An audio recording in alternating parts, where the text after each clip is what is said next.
hello there. You want to check out how to replace a faucet here in a bathroom? Well, come on, join me. This is an easy one. All you need is a wrench, a Phillips screwdriver, and a source of light. I'm using a headlamp here with the broken top, but there you go. It works now. I've also got a towel down here just in case there's some spillage. The area we're working on here is obviously directly beneath the existing faucet. And you'll see there are a couple of screws up there, so I've got to take those out. First step though is to turn off the water. Cold and hot, righty-tighty, lefty-loosey, as I learned a few years ago. I still have to remind myself about it on occasion. So these are a little tight.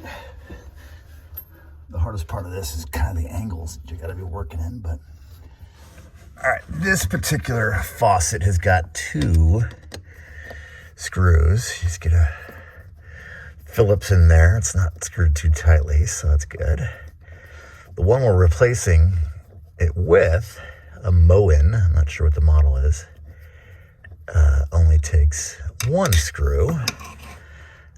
You know what's weird is when you get old, your eyes just don't start working. So now I've got bifocals on, and working up close in weird angles is not good for old people. But okay, there's the first screw.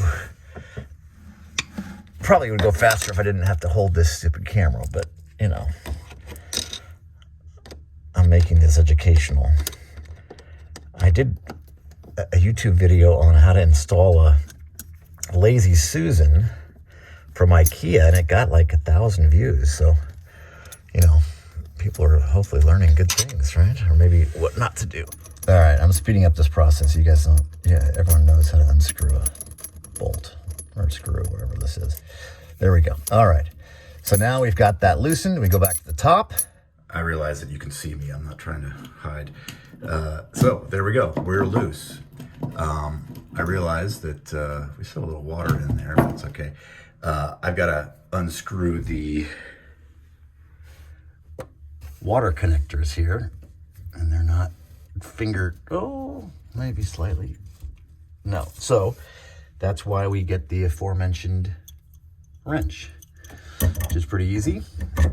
And amazingly, it's lefty-loosey again. All right, I've done the hot water. Now I'm doing the cold water. I'm disconnected. There's no residual water there. That's good. And now we come up here and, oh, you know what? I think I forgot to unscrew the, yeah, there's a whole nother thing to unscrew. So hold on. Yeah, whatever this is, I don't know if it's a washer or holder, but this will spin out. And as I said, this one has two screws. Okay, now we have cleared the 2 lines. I'm making this artsy now. Do you see me? Yes. So now it comes out with the old, drips a little bit. Dump that out.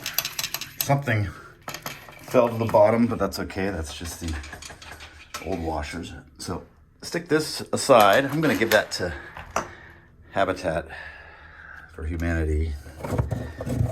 Let Jimmy Carter put this in someone else's house. All right, we place the little tiny rubber washer that I've placed in this. And this was the moment of truth, but we passed because it fits in the existing hole. And my partner on some of these projects, Mike Warjon, said that's the key. You know, if you have the wrong size hole, then you are in for a lot more work, but we're not. This works, so now I just gotta tighten it up. I've skipped ahead a little bit just to spare you from some of this, but this is the main connector for the sink, and you want that to be really tight so you don't have any gaps in there. I'll make sure it's all lined up. I'm sure this has some fancy name. I just call it a handy tool that prevents me from having to go up and hurt myself tightening this because it's at a weird angle. So you get that up on the bolt and then just tighten it. And there's a hole there. You're supposed to put a screwdriver through it to tighten a little more, so I'll try to do that. All right, so I have inserted my screwdriver, and that helps me turn it another good quarter turn. So that's nice and snug now. The sink is in place, or the faucet's in place. Okay, I'm gonna connect the hot water side first, and luckily, I think you can see it if you look up here, this does say hot side. So, and in my case, and I think it's pretty standard, but you never know, hot water's on the left side.